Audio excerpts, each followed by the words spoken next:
नमस्कार साथियों, एक बार पुनः आप सभी का स्वागत है। जैसा कि आप जानते हैं, हम लोग प्रतिदिन यहाँ पर एफएसओ पीवाईक्यू की चर्चा करते हैं। अभी गुजरात के पीवाईक्यू की हम चर्चा कर रहे हैं 2024 के पेपर की।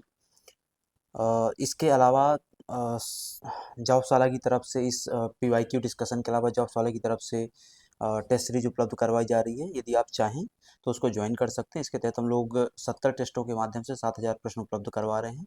यह सिर्फ ऑनलाइन मोड में है। इसको ज्वाइन करने के लिए आपको जॉब्स वाला की एप्लीकेशन डाउनलोड करनी पड़ेगी। जॉब्स वाला की एप्लीकेशन की लिंक आपको इसी वीडियो के डिस्क्रिप्शन में मिल जाएगी। ठीक है, चालू करते हैं हम आज का अपना डिस्कशन। आज का पहला क्वेश्चन है, ओवरऑल इस गुजरात के पेपर का 61st क्वेश्चन है, लेकिन ये हमारी जो चर्चा है आज की, इसका पहला क्वेश्चन है। ये पहला क्वेश्चन जो है वो पहली यूनिट का ही है ना। पहली यूनिट जो आपके पार्ट बी की है, two sugars differing only in a configuration around one specific carbon atom are called. ठीक है, एक विशिष्ट कार्बन परमाणु की संरचना की भिन्नता के आधार पे दो शर्कराओं को हम क्या कहते हैं। मतलब सिंपल सी बात यहाँ पे कही जा रही है कि वो हैं दो शुगर हैं, शुगर मोइटी हैं, और वो दोनों शुगर मोइटी में बस इतना सा अंतर है कि दोनों किसी एक कार्बन में क्या रखते हैं, डिफरेंस रखते हैं। बाकी पूरी की पूरी क्या है, स्ट्रक्चरल समानता है। बस स्ट्रक्चरल डिफरेंस कहाँ पे आता है, किसी एक कार्बन में आता है। तो इस प्रकार की शुगर मोइटी को क्या कहा जाता है। ठीक है, इस प्रकार की शुगर मोइटी के लिए जो शब्द प्रयोग किया जाता है वो क्या प्रयोग किया जाता है, इपीमर्स है ना, सॉरी ए नहीं बी है ना। क्या शब्द प्रयोग किया जाता है, इपीमर शब्द का प्रयोग किया जाता है। अब देखो, जो यूनिट 1 का कार्बोहाइड्रेट वाला टॉपिक है, यहाँ पे जो वो है केमिस्ट्री वाला पोर्शन है। ठीक है, क्योंकि आपका जो सिलेबस है उस सिलेबस में कार्बोहाइड्रेट की केमिस्ट्री, प्रोटीन की केमिस्ट्री, फैट की केमिस्ट्री ये भी आपको पढ़नी है। क्यों? क्योंकि वो आपके सिलेबस में लिखा हुआ है। यहाँ पे लिखा हुआ है जैसे सिलेबस में है ना, यहाँ पे लिखा हुआ कार्बोहाइड्रेट स्ट्रक्चर है ना, ये स्ट्रक्चर का पार्ट है। जो इपीमर है, इनैंशियोमर है ना, ये सब दरअसल क्या चीज़ है, स्ट्रक्चर का पार्ट है। मैंने टेलीग्राम में इसके नोट्स अपलोड किए थे 15 सितंबर को। पीडीएफ फाइल आपको मिल जाएगी, आप उसमें सर्च करेंगे टेलीग्राम में है ना, बड़ी आसानी से। ये पूरे कार्बोहाइड्रेट के बेसिक क्लासेस के नोट से यहाँ से हमने क्या चालू किया था, स्ट्रक्चरल जो वो था, स्टीरियोकेमिस्ट्री थी एग्जैक्टली कार्बोहाइड्रेट के, उसको चालू किया था। ठीक है, उसमें कायरल कार्बन क्या होता है उसको हमने समझा था, है ना। इसके बाद इनहेंसियोमर्स क्या होते हैं उसको हमने यहाँ पे समझा था, है ना। इसके बाद असिमेट्रिक कार्बन या कायरल कार्बन कैसे ज्ञात किए जाते हैं। मान लो उदाहरण के लिए क्वेश्चन आ गया कि ग्लूकोज में कितने कायरल कार्बन होते हैं ना, तो कैसे पता करोगे, तो उसके भी लिए हमने यहाँ पे नोट्स बना दिए थे। उसके बाद फिशर प्रोजेक्शन फार्मूला क्या होता है ना, किलर किनाली सिंथेसिस क्या होती है, उससे उसको हमने यहाँ बताया था। एनोमेरिक कार्बन क्या है, एनंशियोमर्स क्या होते हैं। ठीक है, अल्फा एनोमर क्या है, बीटा एनोमर क्या है, रिड्यूसिंग शुगर क्या है, नॉन रिड्यूसिंग शुगर क्या है, म्यूटा रोटेशन क्या होता है। ठीक है, इसके बाद फॉर्म्स ऑफ मोनोसैकेराइड्स क्या होते हैं, ये सब कुछ हमने बताया हुआ था। इसी कड़ी में आगे चल करके क्या आया था, इपीमर आया था। ठीक है, इसी कड़ी में आगे चल करके क्या आ गया था, इपीमर आ गया था। इपीमर के बारे में भी हमने यहाँ पे चर्चा की हुई थी, उसके उदाहरण हमने यहाँ पे बताए हुए थे। ठीक है, मेरे ख्याल से आप एक बार इसको देख लेंगे तो आपको बहुत क्लैरिटी आ जाएगी, इसको पढ़ करके समझ करके, कि आपको बेसिक पता होना चाहिए, ताकि पता हो कि भाई क्वेश्चन को अटेंड कैसे करना है। ठीक है, खैर अभी के लिए वापस है कि हमारा राइट आंसर क्या है, इपीमर है। अब वहाँ पे जो कुछ मैंने आपको नोट्स में दिखाने का प्रयास किया, उसको भी मैंने यहाँ पे शॉर्ट में एकदम समेटने का प्रयास किया है कि आप इपीमर किसको कहते हैं। ठीक है, इसके बाद एनोमर्स किसको कहते हैं, इनैंशियोमर किसको कहते हैं, डायस्टोमर्स किसको कहा जाता है, और स्ट्रक्चरल आइसोमर्स किसको कहते हैं। ठीक है, वो यहाँ पे लिखा हुआ है। जैसे इपीमर्स के हैं, जो एक कार्बन में क्या रखते हैं, डिफरेंस रखते हैं, बाकी पूरा का पूरा स्ट्रक्चर क्या रहता है उनका, सेम रहता है। ठीक है, मान लो ग्लूकोज है ना, मान लो उदाहरण के लिए हम कहते हैं कि ग्लूकोज है। ठीक है, ये पूरा कहानी नीचे लेते चले जाइए आखिरी में। ठीक है, मान लो उदाहरण के लिए ग्लूकोज है, तो यदि वो ग्लूकोज क्या करता है, सेकंड कार्बन में डिफर करता है, तो जो दो चीजें बनेगी वो क्या बनेगा, एक तो ग्लूकोज ही रहेगा, दूसरा उसका इपीमर क्या बन जाएगा, मैनोज बन जाएगा। वही ग्लूकोज क्या करे, फोर्थ कार्बन कार्बन में क्या करे, डिफर करे, तो ग्लूकोज और क्या बनता है, गैलेक्टोज बन जाता है। ठीक है, ऐसे ही एनोमर्स की बात करें तो जो एनोमर रहता है वह एनोमेरिक कार्बन में क्या करता है, डिफर करता है। अब वापस से कि भाई एनोमेरिक कार्बन क्या होता है, तो अगेन हम अभी इसमें बहुत डिटेल में जाएंगे तो समय लग जाएगा, इतना समय अपने पास इस क्लास में रहता नहीं है। एक बार इस पीडीएफ से जरूर आप समझने का प्रयास करें। ठीक है, चलो आगे बढ़ते हैं सेकंड क्वेश्चन में, the study of a depression या freezing point of a solution is called, है ना, कि विलयन के हिमांक अवनमन का अध्ययन निम्नलिखित में से क्या कहा जाता है। तो विलयन के हिमांक अवनमन के अध्ययन को हम क्या कहते हैं, क्रायोस्कोपी कहते हैं, क्या कहते हैं, क्रायोस्कोपी कहते हैं, ठीक है। तो cryoscopy is the study of depression in the freezing point of a solvent when solute is dissolved in, ठीक है। जब एक सॉल्वेंट में सॉल्यूट को डिजॉल्व किया जाता है तो उसके फ्रीजिंग पॉइंट में क्या डिफरेंस आता है, क्या डिप्रेशन आता है, इस प्रोसेस को, इस चीज के, इस अध्ययन को क्या कहा जाता है, क्रायोस्कोपी के नाम से जानते हैं, ठीक है। It is used to determine the molecular weight of the solute, इससे क्या पता चलता है, सॉल्यूट का मॉलिक्यूलर वेट हम ज्ञात कर सकते हैं, ठीक है, इस क्रायोस्कोपी मेथड की मदद से, है ना। इस क्रायोस्कोपी मेथड की मदद से हम क्या कर सकते हैं, सॉल्यूट के मॉलिक्यूलर वेट को डिटरमाइन कर सकते हैं, विच इज बेस्ड ऑन, है ना, यह किस चीज पर आधारित है, depression of the freezing point पर आधारित है, किस पे आधारित है, depression of the freezing point पे आधारित है, ठीक है। इसी प्रकार से कुछ और शब्द होते हैं, मैनोमेट्री क्या होती है, ओस्मोमेट्री क्या होती है, क्रायोस्कोपी हमने पढ़ लिया, है ना। इसके अलावा इब्लोमेट्री क्या होती है, इनको भी एक बार आप थोड़ा सा देख लीजिएगा, ये आपके काम के हो सकती हैं, ठीक है। अगला, FD&C yellow number of a sunset yellow is, है ना। देखो वापस से कि हमारे फूड इंडस्ट्री में जितने भी फूड एडिटिव्स प्रयोग किए जाते हैं उनकी एक कोडिंग होती है, ठीक है। जैसे उदाहरण के लिए हम कहें, FSSAI और BIS मिलकर के जो कोडिंग करते हैं वो ई सीरीज से चालू होती है, ठीक है, कैसे चालू होती है, ई से चालू होती है। उसी प्रकार से, है ना, उसी प्रकार से क्या किया जाता है, अलग अलग देशों में इन चीज़ों के लिए क्या होती है, अलग अलग प्रकार से वो होती है, क्या कहते हैं इसको, कोडिंग की जाती है, ठीक है। यहाँ पे जो पर्टिकुलर कोडिंग पूछी जा रही है, FD&C yellow number of a sunset yellow FCF is, है ना, ये दरअसल यूरोपियन कोडिंग है ना, क्या है, यूरोपियन कोडिंग हमसे पूछी जा रही है ना। ये एग्जैक्टली इसका नंबर आंसर क्या है, 6 है। क्या इस प्रकार के क्वेश्चन को आप पढ़ पाएंगे, रट पाएंगे, क्या इसका, इस प्रकार के कंटेंट के पीछे भागना चाहिए, बिल्कुल भागने की आवश्यकता नहीं है, बिल्कुल भागने की आवश्यकता नहीं है। यदि नहीं बनता है तो एकदम राम भरोसे चलना है, ठीक है। देखो वापस से इस प्रकार के क्वेश्चन सबके लिए टफ रहने वाले हैं, आप उन प्रश्नों पर ध्यान दीजिए जो सभी से आसानी से बन सकते हैं, सभी से आसानी से बनने चाहिए। जैसे ऊपर के जो दोनों क्वेश्चन थे वो बनने चाहिए थे, ठीक है, यदि वो नहीं बने आपसे देन आप में कुछ समस्या है, ठीक है, तो आपको ध्यान में रखना है ना। तो इसका राइट आंसर क्या है, D6, है ना, इसका राइट आंसर क्या है, D6 है। Just a minute, 1 minute hold कीजिएगा।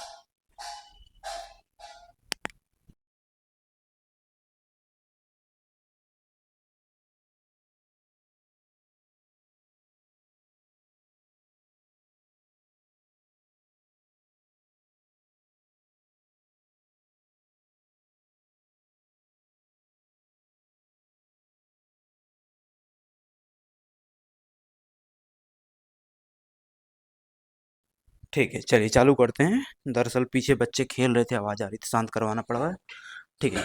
चालू करते हैं हम दोबारा से, है ना।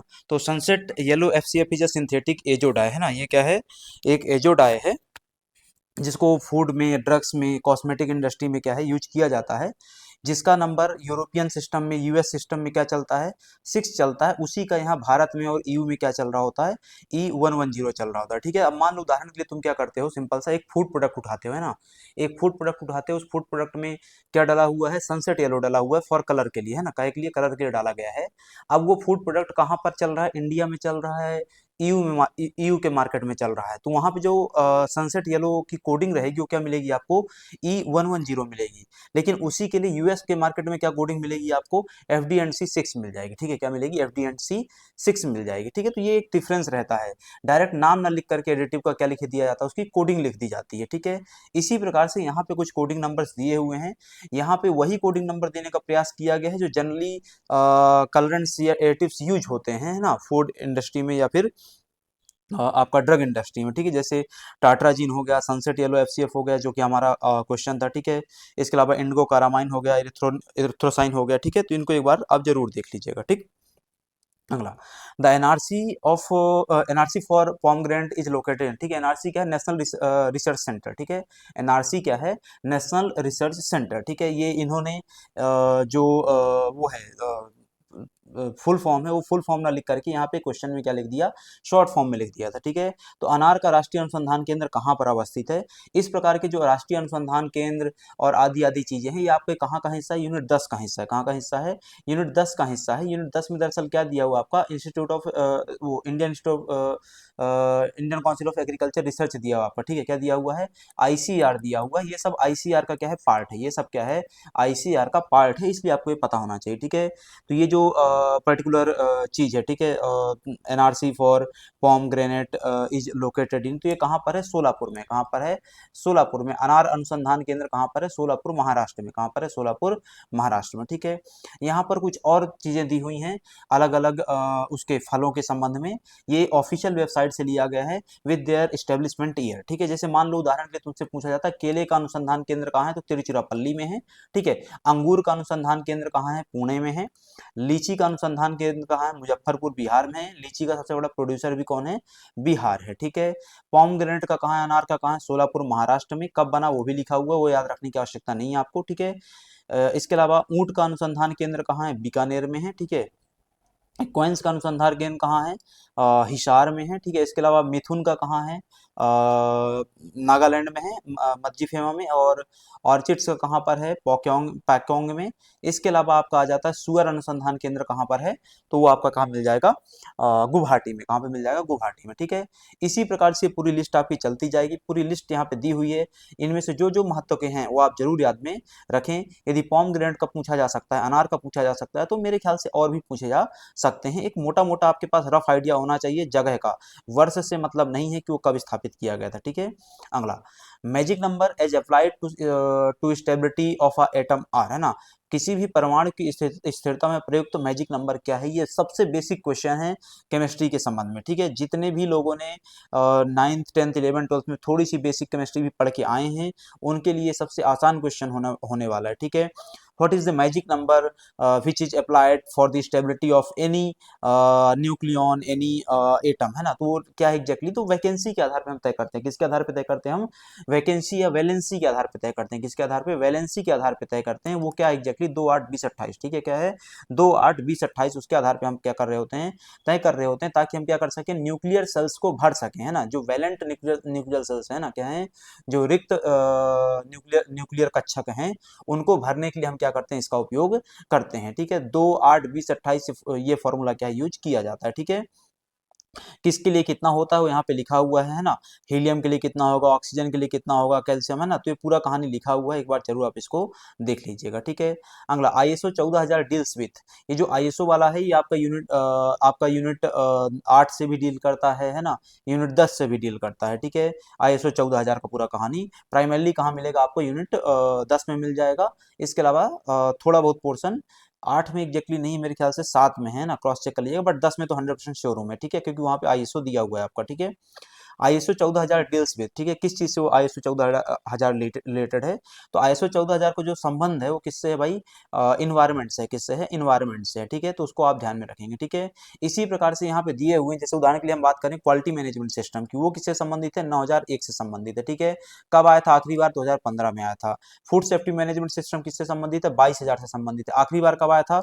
2018 में आया था। पहली बार कब आया था? एफएसएमएस 2005 में आया था। कब आया था? 2005 में।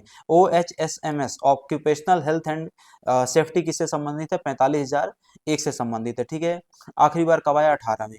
टेस्टिंग एंड कैलिब्रेशन लेबोरेटरीज, ठीक है, जितनी फूड लेबोरेटरीज होती है उनको कौन सा आईएसओ प्रमाणन चाहिए? 17025 चाहिए। ठीक है, और ईएमएस किससे रिलेटेड है? 14000 से रिलेटेड। ठीक है, तो इसको आप थोड़ा सा ध्यान में रखेंगे। ठीक, चलो आगे आते हैं। Marine product export development authority rule was set up in, है ना? जो जिस प्रकार से आपने अपीडा पढ़ी है ना, जिस प्रकार से आपने क्या पढ़ी है? अपीडा पढ़ी है, उसी प्रकार से एक और बॉडी होती है। अपीडा किसके लिए काम करती है? फूड ग्रेन्स के लिए, ऑर्गेनिक प्रोड्यूस के लिए क्या करती है? काम करती है, उनके एक्सपोर्ट को बढ़ावा देने के लिए। ठीक है, उसी प्रकार से मरीन प्रोडक्ट्स के लिए, उसी प्रकार से फिश के लिए, अन्य चीज़ों के जो वो होते हैं समुद्री भोजन होता है, उसके एक्सपोर्ट को बढ़ावा देने की एक अलग संस्था बनी है, जिसको हम क्या कहते हैं? मपीडा कहते हैं। क्या कहते हैं? ये अपीडा है एग्रीकल्चर, ये मपीडा है मीट। ठीक है, MPEDA. Marine product export development authority, ये कब बनाई गई थी? 72 में बनाई गई थी, है ना, यही क्वेश्चन था, 72 में बनाई गई थी। कहाँ पर है? कोच्चि केरल में है। कहाँ पर हेडक्वार्टर इसका? कोच्चि केरल में है। Ministry of commerce and industry के तहत काम करती है, ये भी ministry of commerce and industry के तहत काम करती है, ठीक है। इसको एग्रीकल्चर मत लगा देना, ठीक है, ना फिशिंग मिनिस्ट्री लगा देना, ये सब कहाँ है? एग्रीकल्चर एंड कॉमर्स मिनिस्ट्री में, ठीक। इसके बाद इसी प्रकार से और भी चीजें होती हैं, उसकी पूरी यहाँ पे लिस्ट दी हुई है, ठीक है। अपीडा है, इसके अलावा बहुत सारे बोर्ड्स बने हुए हैं, उन बोर्ड्स के हेडक्वार्टर कहाँ पर हैं ये आपको जरूर पता होना चाहिए, बहुत इंपॉर्टेंट है, ठीक है, आपके लिए। भाई मान लो उदाहरण के तुमसे पूछ लिया टोबैको बोर्ड कहाँ है, तंबाकू बोर्ड कहाँ पर है, भाई गुंटूर में है भाई, है ना, पता होना चाहिए। कोकोनट बोर्ड कहाँ है? कोच्चि में है ना। मपीडा कहाँ है? कोच्चि में है। रबर बोर्ड कहाँ है? कोट्टायम केरल में है। ये जितने बोर्ड बने हुए हैं एग्रीकल्चर सेक्टर के, वो सब आपको पता होने चाहिए, ठीक है। चलो अगला आता है ISO 22000 इज रिलेटेड टू, अभी देखो वापस से, है ना, यहाँ पे हम क्या पढ़ रहे थे भाई, है ना, यहाँ पे हम क्या पढ़ रहे थे, 22,000 लगा रहे थे डिस्कशन में, 22,000 हम कहाँ लगा रहे थे? डिस्कशन में लगा रहे थे। और 22,000 इन्होंने कहाँ पे दे दिया अगला हमारे को? क्वेश्चन दे दिया, ठीक है। इन्होंने क्या कर दिया? 22,000 हमको अगला क्वेश्चन दे दिया। अगेन हमको पता है, हम पीछे लगा करके आ चुके हैं कि 22,000 किससे संबंधित है? फूड सेफ्टी मैनेजमेंट सिस्टम संबंधित, किससे संबंधित है? FSMS से संबंधित है, फूड सेफ्टी मैनेजमेंट सिस्टम। पहला वर्जन कब आया था? 2005 में। लेटेस्ट वर्जन कब आया था? 2018 में। कौन जारी करता है? ISO जारी करता है। किस चीज के लिए है? यह सभी प्रकार के फूड ऑर्गेनाइजेशन के लिए, चाहे वह प्रोड्यूसर हो, चाहे वह डिस्ट्रीब्यूटर हो, सप्लायर हो, डीलर हो, कोई भी हो, फूड चेन में जितने लोग बैठे हुए हैं, सभी के लिए क्या करना है? इसको इसको फॉलो करना आवश्यक है, ठीक है। तो इसको आप ध्यान में रखेंगे। इसके कोर एलिमेंट क्या हैं? HACCP प्रिंसिपल्स हैं, PRPs हैं, ट्रेसिबिलिटी है। ट्रेसिबिलिटी मतलब क्या होता है कि एक फूड प्रोडक्ट यहाँ बना और है ना, मतलब प्रोड्यूसर है ये, यहाँ यहाँ बना मतलब प्रोड्यूसर, ठीक है। यहाँ बना, फिर वो होलसेलर के पास गया, सप्लायर के पास गया, डीलर के पास गया, डिस्ट्रीब्यूटर के पास गया, और ये कंज्यूमर के पास पहुंचा। तो यहाँ हर चरण में हमको पता होना चाहिए कि कब वो कहाँ से निकला है, ताकि कोई समस्या हो तो हम उसको क्या कर सकें? ट्रेस कर सकें और उन समस्याओं का समाधान कर सकें, ठीक है। अब देखो वापस से, अभी हमने यहाँ पे लगाया था OHSS, ठीक है। डिस्कशन कितना इंपॉर्टेंट है तुम्हारे लिए, बस मैं वो बताना चाह रहा हूँ, ठीक है। Occupational health and safety, OHSMS, ठीक है। ऑक्यूपेशनल हेल्थ एंड सेफ्टी जो हमने यहाँ पे अभी लगाया था, वही ऑक्यूपेशनल हेल्थ एंड सेफ्टी का क्वेश्चन यहाँ पे इन लोगों ने दे दिया, ठीक है। वही का इन लोगों ने यहाँ पे हमको क्या दे दिया? क्वेश्चन दे दिया, ठीक है। अब वो पूछ रहे हैं कि OHSS 18,001 was released in the which year, ठीक है। OHS 18,001 पहली बार कब लाया गया था, ठीक है। यहाँ पे वो सबसे शुरुआती चरण का पूछ रहे हैं।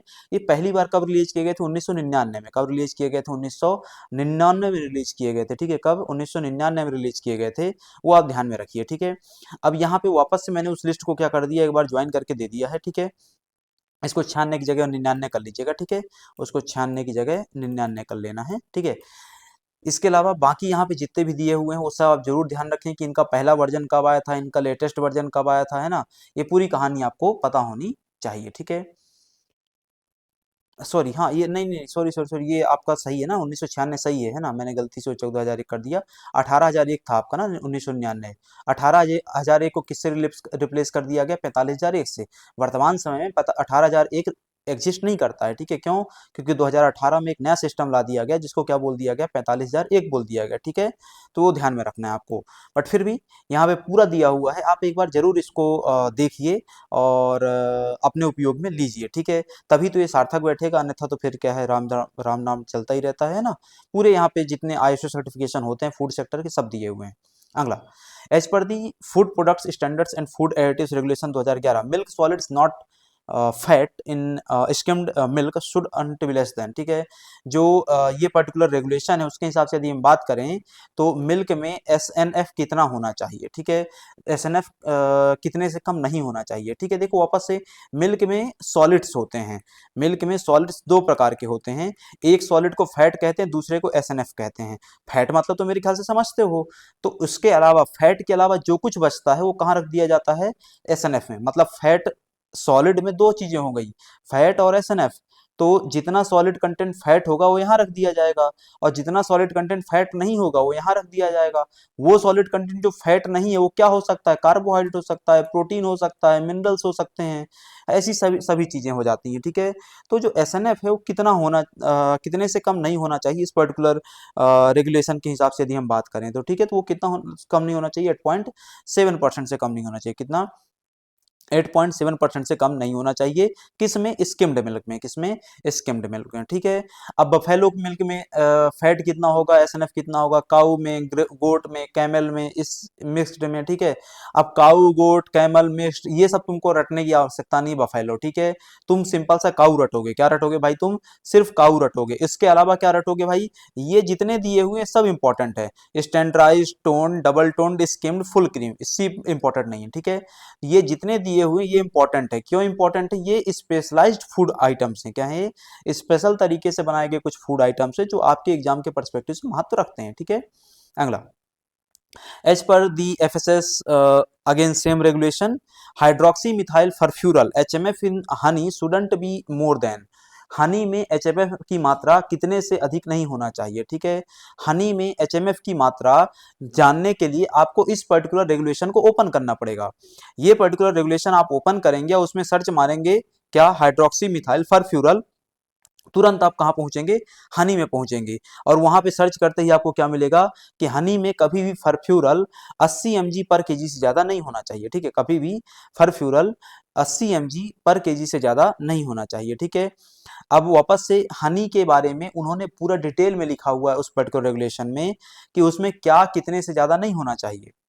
एचएमएफ कभी भी नॉट मोर देन 80 mg पर केजी हो। ठीक है। मॉइस्चर कंटेंट 20% से ज्यादा नहीं होना चाहिए। सुक्रोज 5% से ज्यादा नहीं होना चाहिए। रिड्यूसिंग शुगर मिनिमम 65% होना चाहिए। एसिडिटी मैक्सिमम 50 मिलीग्राम पर केजी होना चाहिए।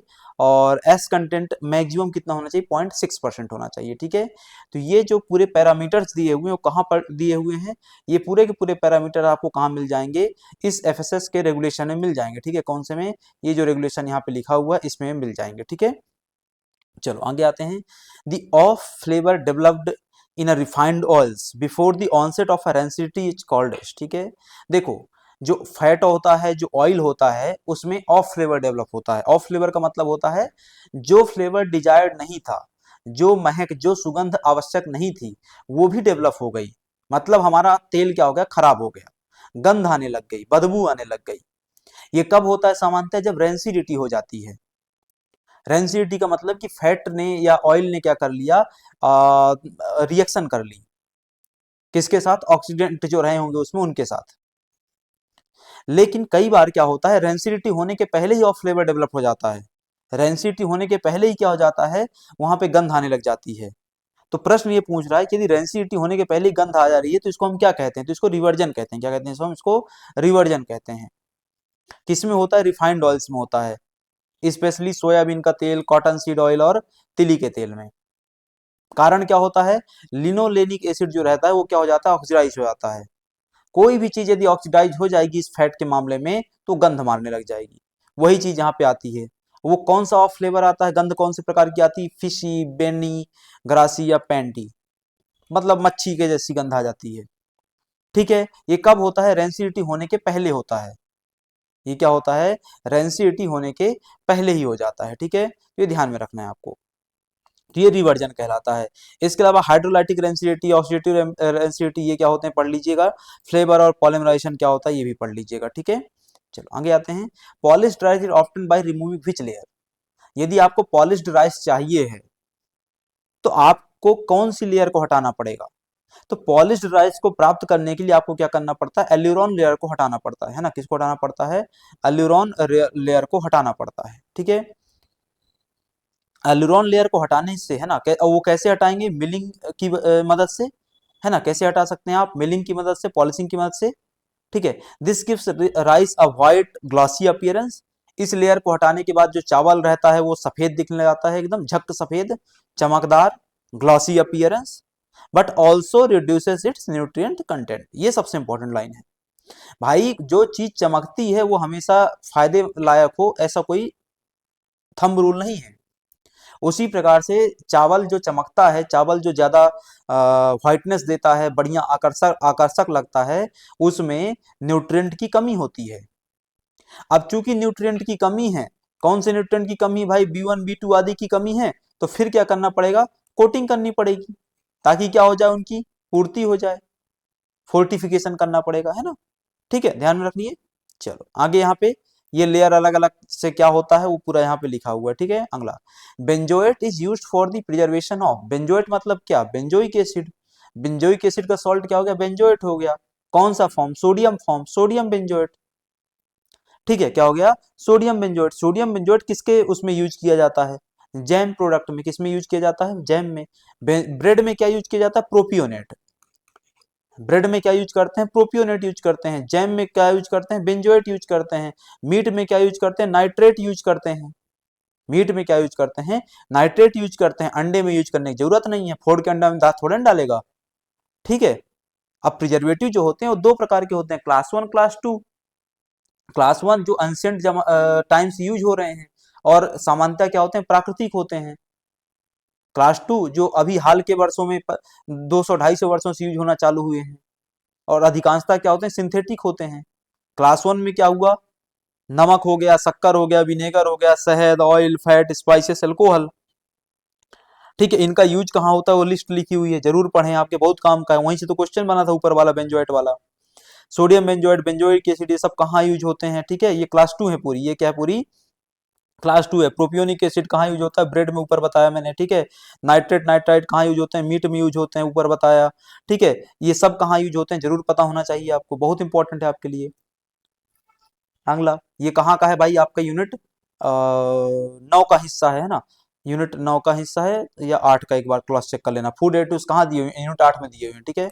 अगला, which of the following statement regarding sorbic acid is correct, sorbic acid के संबंध में निम्नलिखित में से कौन सा कथन सही लिखा हुआ है, ठीक है। तो एट 6.5 लो, एट 6.5 pH और less than 6.5 pH undissociated form is much active, कि 6.5 से कम पीएच के पीएच पर अविघटित रूप से सक्रिय, अधिक सक्रिय होता है।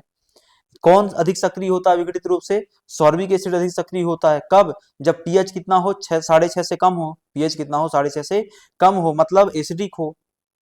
अब वहां तुम सॉर्बिक एसिड की जगह क्या रख दो, सोडियम बेंजोएट रख दो, तो पीएच कितना चाहिए होगा फिर, 4.5, ज्यादा एक्टिव बनाए रखने के लिए।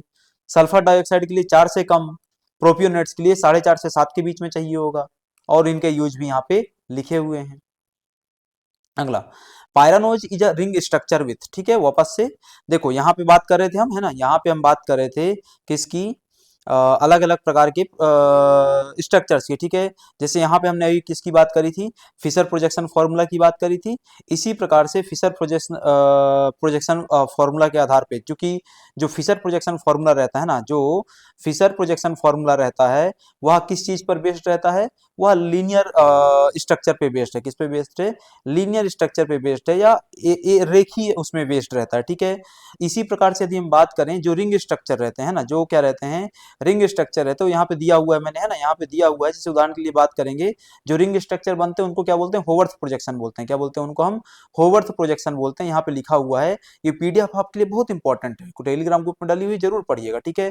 पायरानोज 6 मेंबर रिंग होती है, फ्यूरानोज 5 मेंबर रिंग होती है, ठीक है। क्वेश्चन में लौटो, पायरानोज किस कार्बन परमाणु की रिंग संरचना को कहा जाता है, तो पायरानोज हम किनको कहते हैं, 6 कार्बन परमाणु की संरचना को कहते हैं, ये लिखा हुआ है पायरानोज, ठीक है। फ्यूरानोज किसको कहते हैं, 5 कार्बन परमाणु की संख्या को कहते हैं।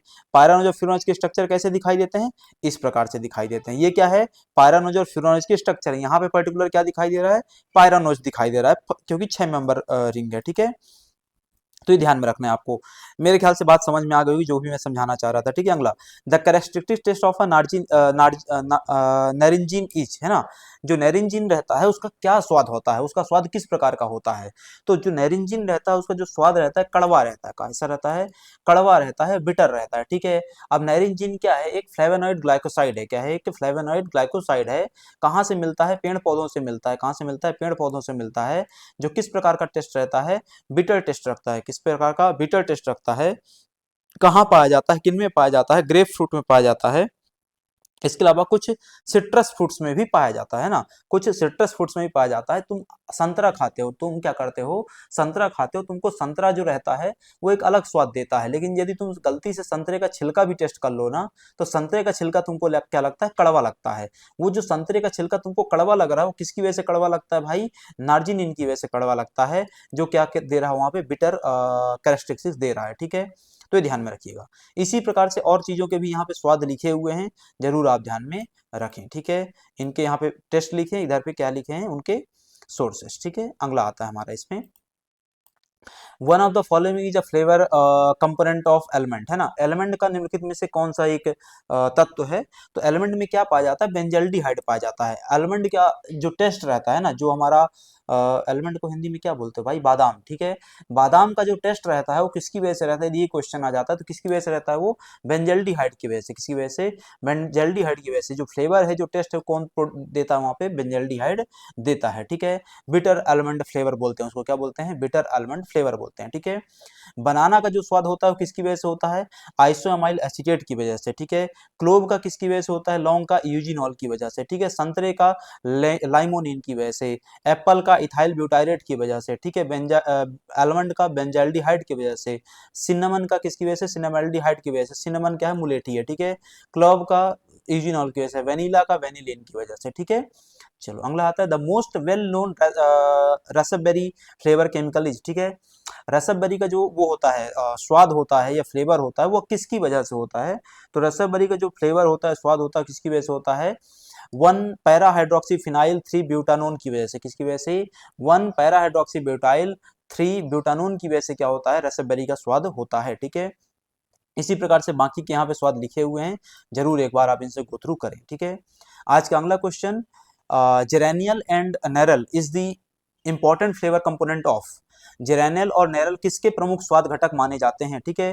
तो जो जेनेरियल और नेरल हैं, वह नींबू के प्रमुख स्वाद घटक माने जाते हैं, किसके माने जाते हैं, नींबू के प्रमुख स्वाद घटक माने जाते हैं। जेनेरियल का एक अन्य नाम क्या है, सिट्रल ए, और नेरल का एक नाम अन्य नाम क्या है, सिट्रल बी, ठीक है। यह उत्तरदायी होते हैं किसके स्वाद के लिए, लेमन्स के, लेमन ग्रास के, और सिट्रस ऑयल्स के, किसके, सिट्रस ऑयल्स के, ठीक है। तो ये ध्यान में आप जरूर में रखें, ठीक है। ये आज की हमारी चर्चा थी, जिसमें हमने 20 प्रश्नों की विस्तार से चर्चा करी, है ना। मेरे ख्याल से आपको क्लास समझ में आई होगी। आगे की इसी प्रकार की चर्चा हम कंटिन्यू रखेंगे। यदि आप लोगों को क्लास पसंद आती है तो प्लीज़ एक बार आप जरूर कमेंट करें। मिलते हैं अगली क्लास में, तब तक के लिए आप सभी का धन्यवाद। जय श्री राम।